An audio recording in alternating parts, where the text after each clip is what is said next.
is Canto 10, Chapter 1, Text 10. Okay. We encourage everyone to join us here today. Listen to the class. Okay. Vrajeva Sanking Akaron Madhupuryang Chakeshavah Ratarang Chavadhit Kangsang Matur Adhatad Arhanam Vrajeva Sankim Akaron Madhupuryam Chakeshavah Bratarang Chavadhit Kangsang Mathur Adhatad Arhanam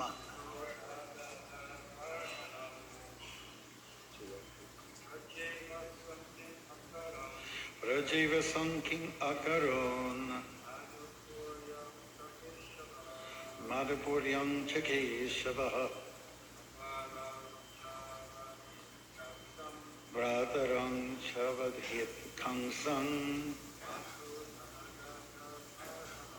Mathur Arhanam. Well, we'll get a few more people to do the verse, and we'll just do it line by line, okay? We'll just take one line. So we'll start with Himati, and then we'll go like this. Vrajeva Sanking Akaron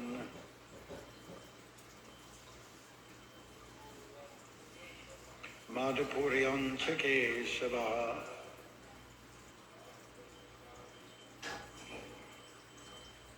Bratarang Chavadhit Kangsang Mathur Adhatad Arhanam Vraje at Vrindavan Vasan while residing Kim Akarut. What did he do? Madhupuryam in Mathura. Cha and Keshavaha, Krishna the killer of Keshi. Bratarum, the brother. Cha and Avadit, killed. Kamsam, Kamsa. Matuhu, of his mother. Adha, directly. Atat Arhanam, which was not at all sanctioned by the Shastras. Translation: Lord Krishna lived both in Vrindavan and in Mathura. What did he do there? Why did he kill Kamsa, his mother's brother? Such killing is not at all sanctioned in the Shastras. Thank you. I really need that. Let's say this all together. Lord Krishna lived both in Vrindavan and in Mathura. What did he do there? Why did he kill Kamsa, his mother's brother? Such killing is not at all sanctioned in the Shastras. Purport by His Divine Grace A.C. Bhaktivedanta Swami Prabhupada. One's maternal uncle, the brother of one's mother, is on the level of one's father. When a maternal uncle has no son, his nephew legally inherits his property. Therefore, why did Krishna directly kill Kamsa, the brother of his mother? Maharaj Parikshit was very much inquisitive about the facts in this regard. Hare Krishna. Namo Vishwadaya Krishnaaya Bhutale Srimate Bhaktivedanta Swaminiti Namane Namaste Saraswate Devi Gauravani Pricharini Nirvishesha Shunyavadi Paschacharya Satarini. Hare Krishna. So our good management here has decided we're going to read about the advent of Lord Krishna so that it will lead up to Janmashtami Day, Krishna's appearance. But today's Balaram's appearance, okay? So we'll try to tie the two together. So first of all, the tendency to kill is very strong in people. And in the purest form of killing, you have to address who the enemies are. Lust, anger, greed, madness, envy, illusion. Kill them if you can. Well, better still if you can convert them. Let lust be love.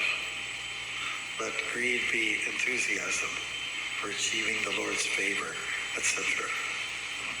But killing is part of our life.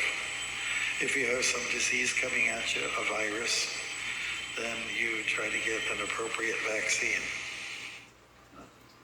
Don't experiment. Know what you're using.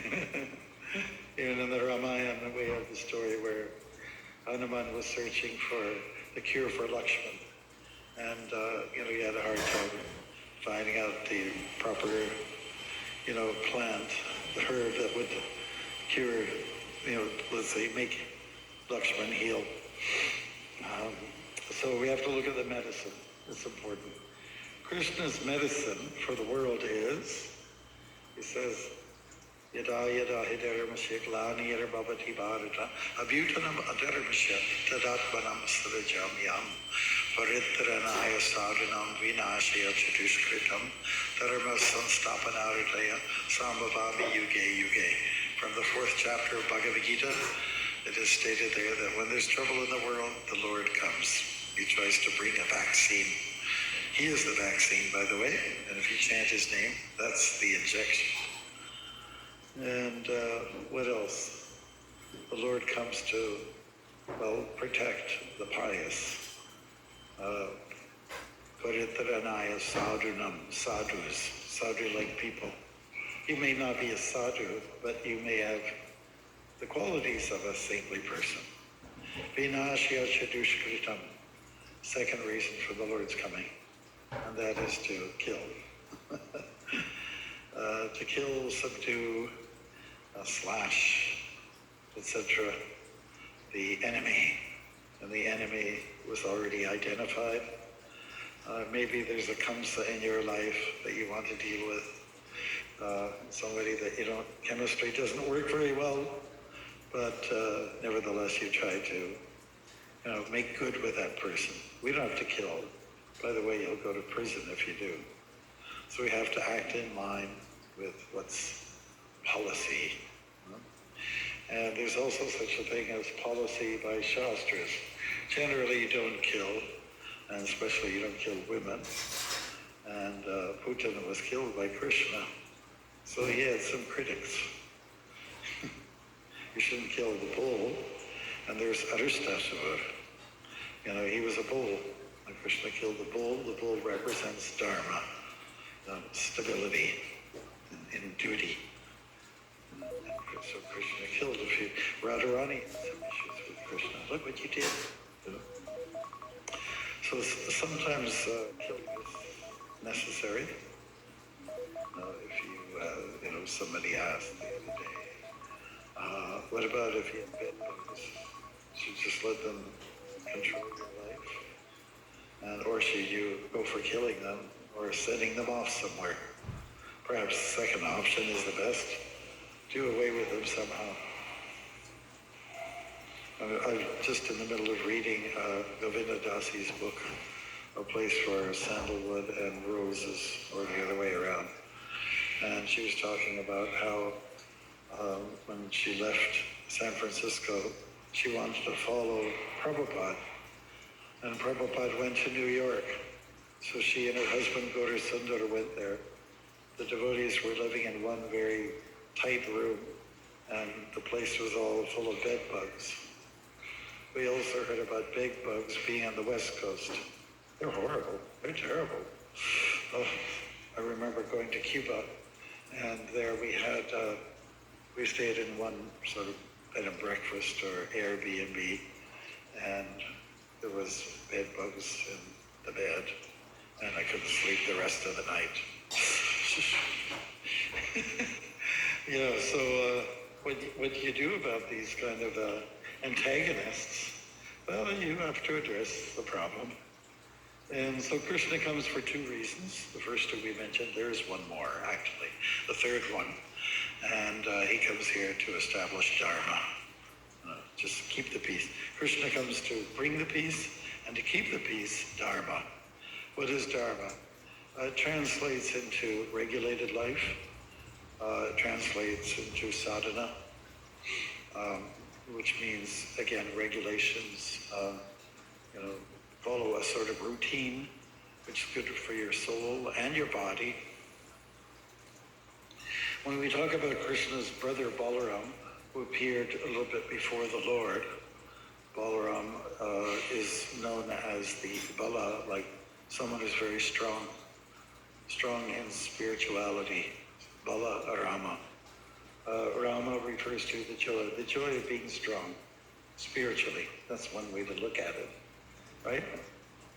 And a antagonistic or atheistic society, there's little value given to sadhana or spiritual practices.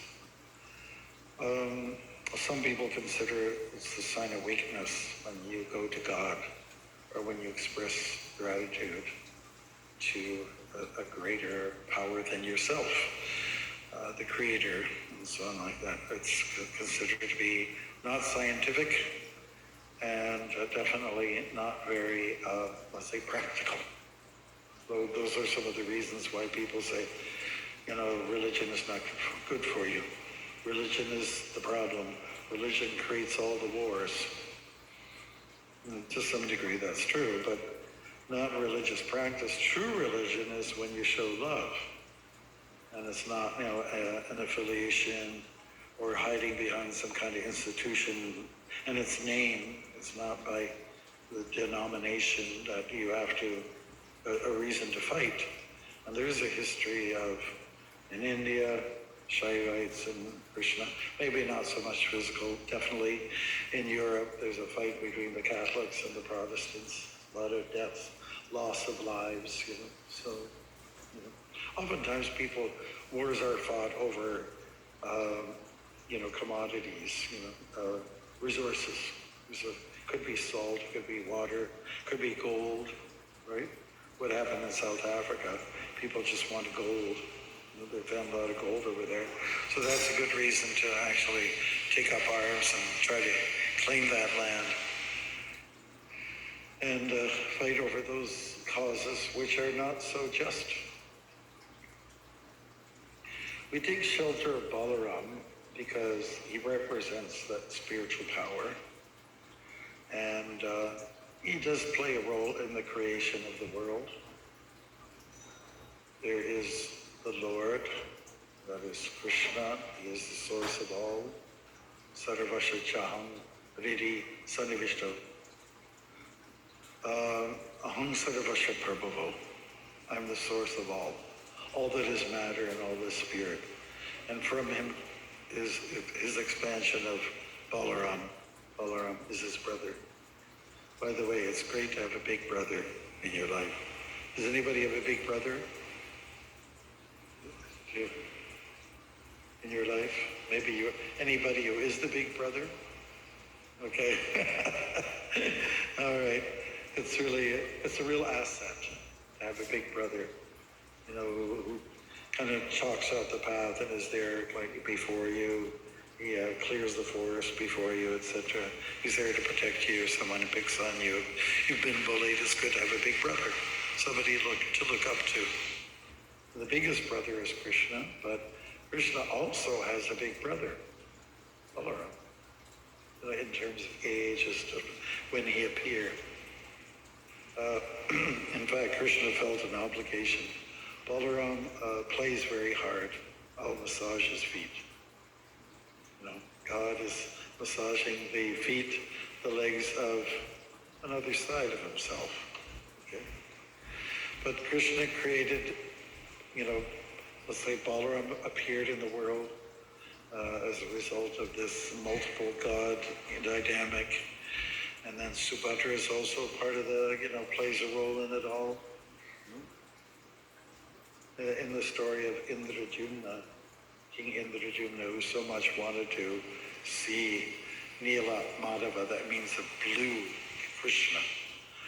He finally resorted to the fact that, well, I'll get a sculptor, and that sculptor will carve out a form of the Lord.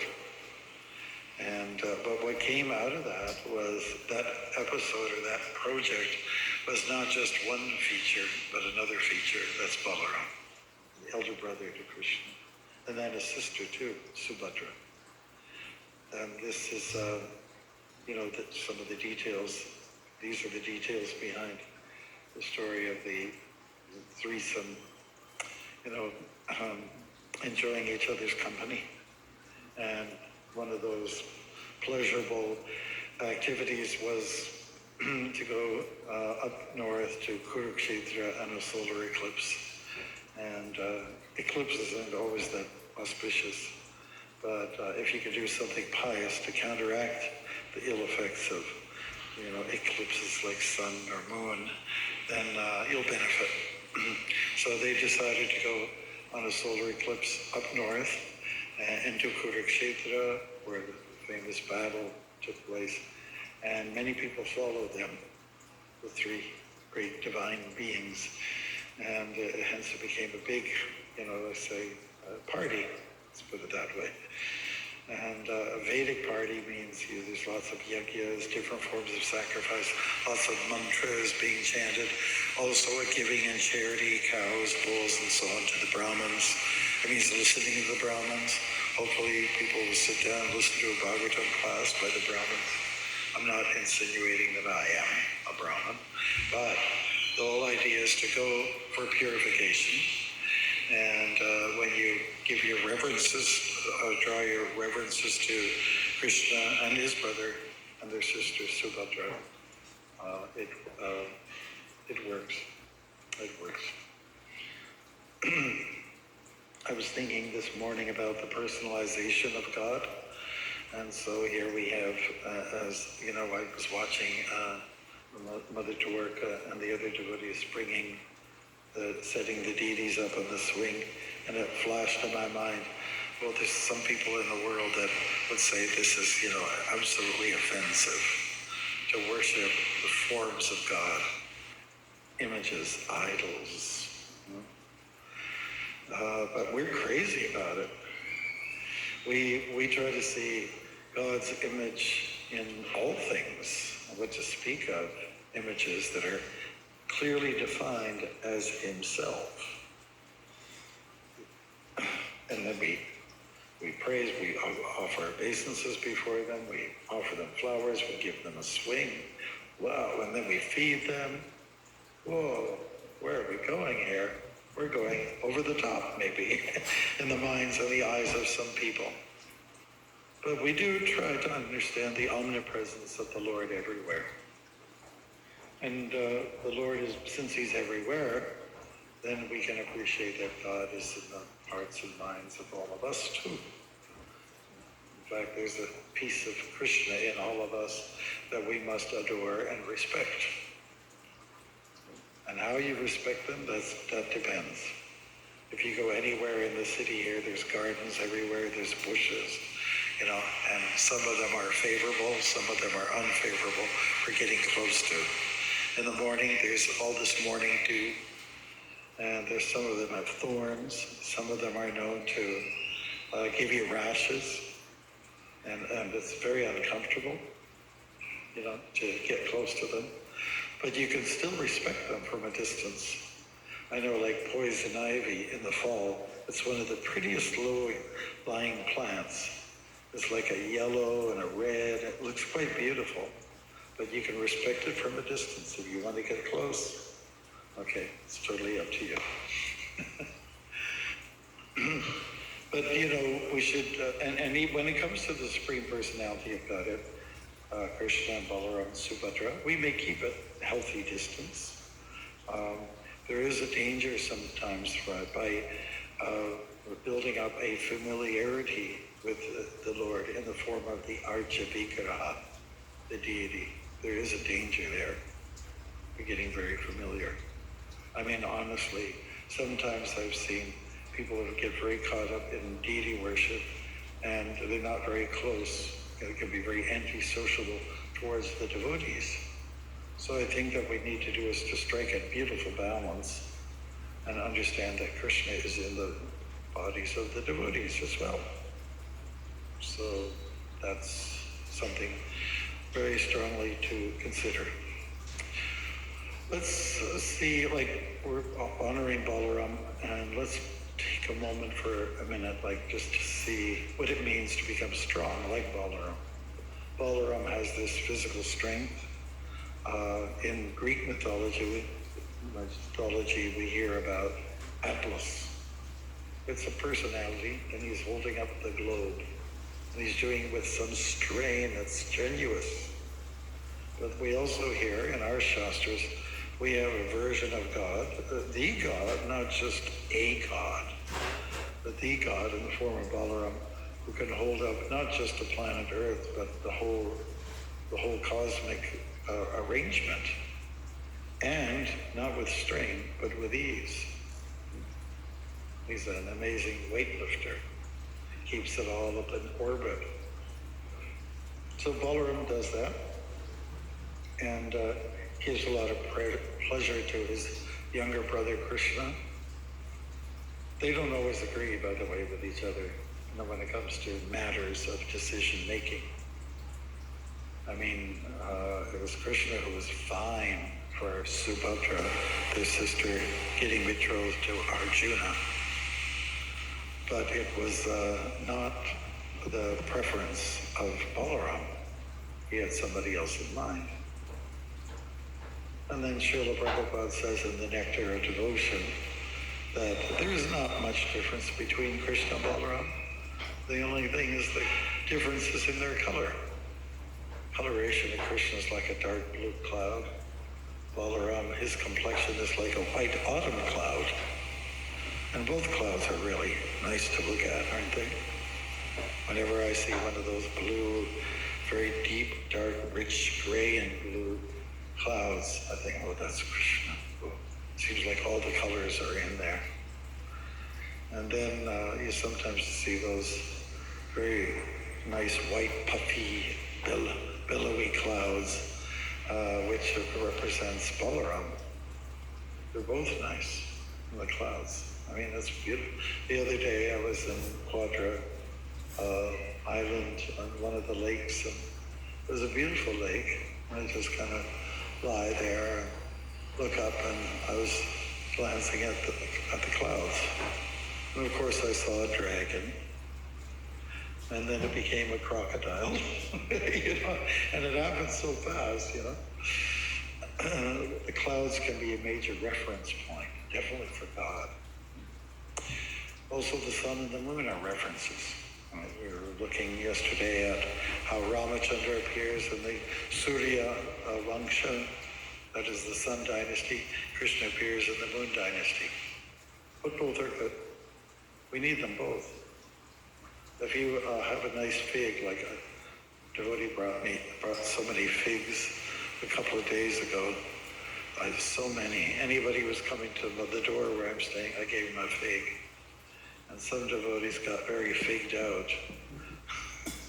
They're nice and anyways, how can a fig become such a beautiful fruit to eat, so nutritious? Because of the influence of the moon and the sun. They both play a role in offering, you know, giving a succulent nature to a piece of fruit, whether it's a fig or whatever else. So Balaram and Krishna, both of them are important to us. Hare Rama, Rama Rama, Hare Hare. And of course there's Hare Krishna, Krishna Krishna, Hare Hare. We treat them practically equally. Now, some people want to define Rama in the mantra as Ramachandra. And Prabhupada was asked about this. Is it Ram or is it Balaram? And the answer that Prabhupada gave is that there's no difference. They both have God status. So it's not a problem how you want to interpret. Some Vaishnavas will even go so far as to say, Hare Rama, Hare Rama. The Rama meaning the joy of Krishna. The joy of Krishna could mean Radha, But however you are interpreting it from the standpoint of Vaishnavism, it's all one. It's all one spiritual powerhouse. So I think that one good way to look at the day and to get the greatest benefit from the appearance of Balaram Jayanti, is to, have a look at your own sadhana, have a look at your own spiritual exercise. A lot of people are into going to the gym. And we chant Hare Krishna, and we do puja, and you offer food. That's also like going to a gym. In fact, you become a gym. If you take seriously to the path of following some rules and regulations, it's really important. Some people are very faithful about getting their exercise in, external. But what about the internal side? There is an internal. Nobody can deny that. There is an inside that counts. And that inside refers to the heart, the mind, the soul, the intelligence. These are higher levels of the self. Krishna explains in the Gita, Indriyani paranyahur indriyabhya paranmanaha manasastu parabudhir yobhude pratastu saha. So he's talking about the body, and then attached to the body is the senses. And then this is like matter. We're talking about matter, physical matter, prakriti. But then something slightly higher is called the mind, mana. And then above the mind is the power of the intelligence, the ability to be discreet and discerning. And above the intelligence is the soul itself. And accompanying the soul is the super soul, Param Atma, the great Atma. So this is a hierarchical structure of the self. And we know that the lower self and the lower consciousness tends to steer us away from reality. And it's the higher self that actually brings us to the point of truth, ultimate truth. So to be in truth, and I think everybody agrees we should live in truth, not in falsehood, then the best thing to do is control the lower self by the higher self. It's on the lower levels that we get enticed. It's on the lower levels where we get drawn in and get ensnared by Maya, by illusion. So we have to look up to the higher self and put that into practice. That's called sadhana. And the results or the effects of honoring sadhana is that sometimes it's a little uncomfortable. Sometimes it's a little bit straining. But in the end, the benefit in the end is that's very positive. On the other hand, when we try to, let's say, get some instant gratification, then the end result is that we oftentimes suffer in the end. So it's better to go for ultimate benefit. Like we are told, get an education, right? And some people are a little slack about it, and they skip out and they play hooky. Did you ever play hooky before? Hockey, yes.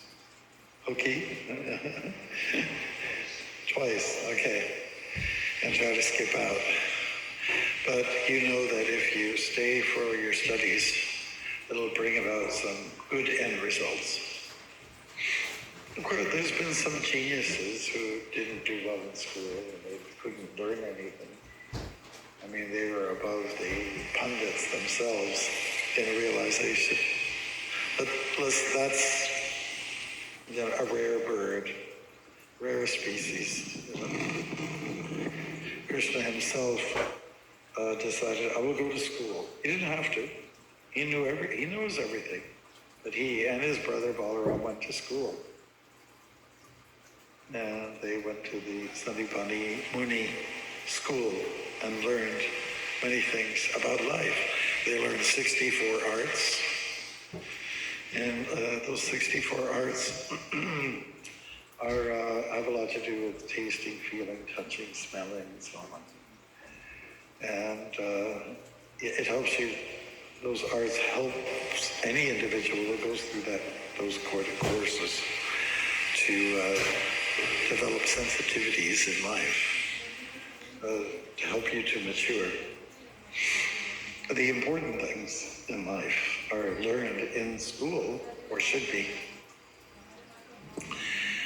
Yeah, so they did that. Krishna said, I'm going to follow this program, because if I do not follow certain regulations, the whole world will be brought to ruination. They'll say, look at Krishna's doing this, I can do that too. Of course, Krishna is transcendental, but still, even though he's of a transcendent quality, he still went to school to lay out the standard. We need to be educated. You know, and going to school could mean homeschooling. Sometimes we have to question the various standards that are accepted in our educational system, isn't it? You probably know what I'm talking about. So priority has to go towards, knowing about yourself. If you're going to school, you don't even know who you are or what is your orientation gender-wise, because there's a lot of confusion out there. So it's necessary to get it straight. Understand who I am. Aham Brahmasmi. I'm not this body. I'm a spirit. And I have every right to be liberated, because the spirit in its natural constitution is to be liberated. There's a conditioned soul and there's a constitutional soul. Conditioned soul is one who's taken by the modes of nature, goodness, passion, ignorance. But a constitutional soul is one who follows his constitution, which is, I must serve. I must put myself in the position of being a servant of the Lord. That's really what we want to do. People are seeking after a master's degree. What about the servant's degree? Maybe you start with a master, but once you do something, once you smash the ego, then you come to the servant level. That is our real constitutional position, to be a servant of the Lord. So we have a chance today to reflect on Balaram and to serve him. And one of the best ways to do that is pay attention to your sadhana. There is a half-day fast. That's always a good idea. And one thing about Balaram, he was a little bit of an enjoyer. He enjoyed Varuni juice, sweet. You all know if you get a little bit too much sugar in your system, you can sort of go off a little bit. Well, he demonstrated this enjoying spirit. And it doesn't mean we have to imitate him. You can't hold up the universe. No, so don't even try. Don't compare yourself. There's no comparison. But the tendency or the nature to enjoy is strong in God, therefore it's strong in us. We just have to know how to dovetail our enjoying spirit. Thank you very much. We want to leave some time for you, Bruce. And anything to do with Balaram, anything to do with Krishna. We didn't really address the topic so much, running out of time, but Krishna lived in Vrindavan, and he's in Mathura. He's also in the heart of the devotees. As we already determined, he's everywhere. Everywhere. Hare Krishna. Questions, comments?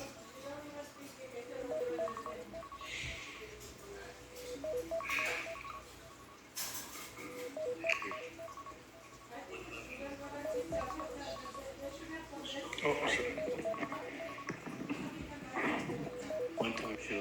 was too strong for Krishna Balaram. And then Prabhupada pointed to Krishna Balaram in the Vrindavan temple and said, Balaram is leaning on Krishna. Very nice. Very good. Good, that's really good. Good.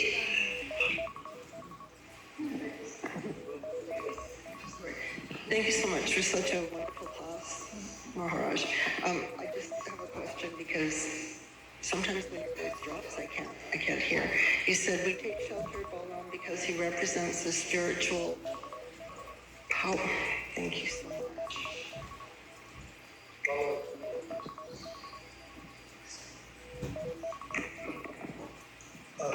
Whenever we talk about strength, we usually talk about something physical. Physical has no power or strength with a spiritual component. If you're a dead man, it doesn't matter how big are your biceps, you can't do anything. So we depend on the spiritual power in order for the physical power to be what it is able to demonstrate. Yes, good. Anything else? Said about the master's degree and the servant's degree.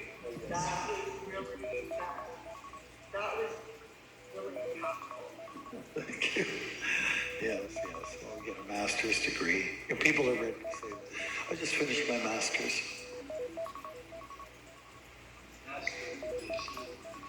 Yeah, that's right. And when you're a servant's degree, that means you want to serve. Of course, a true master is one who serves the masses, right?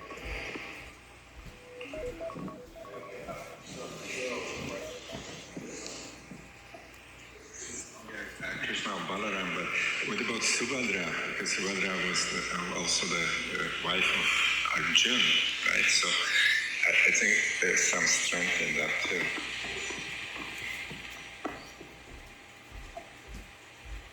The question then is, where does Subhadra sit in all of this? So she is, if you're talking about leaning, she's leaning on her two brothers on either side.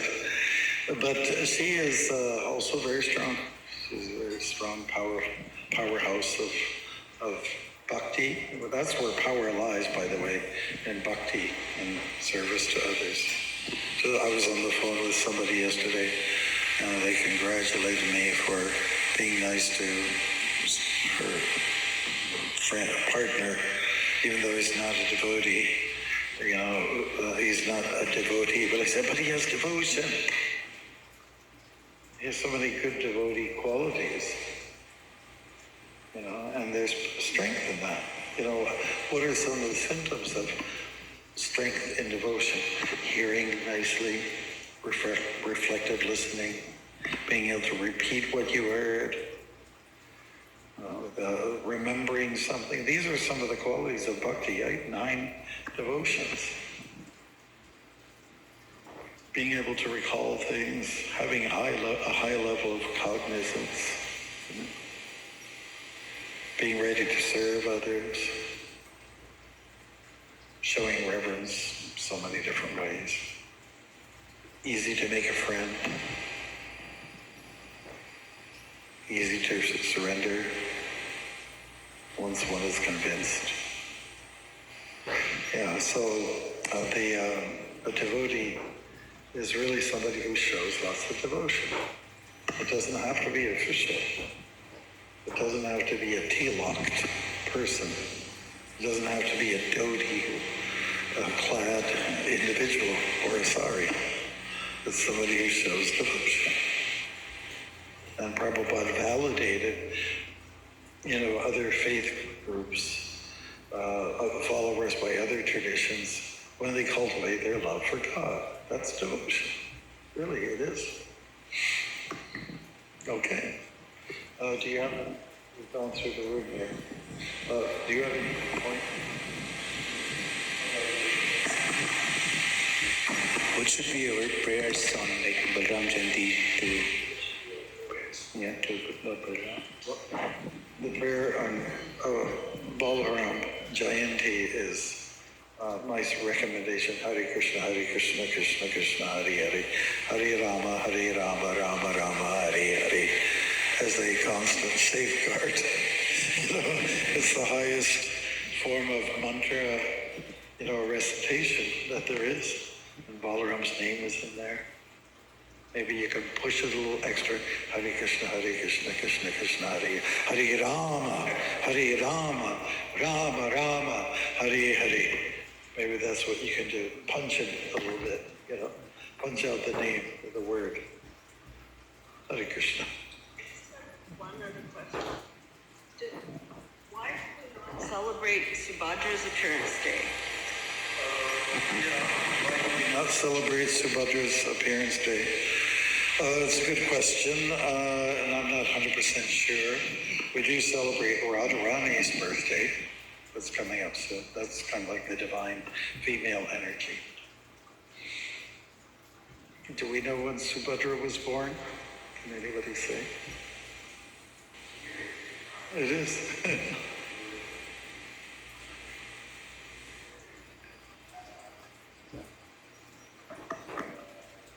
Yeah. Kill. Yeah.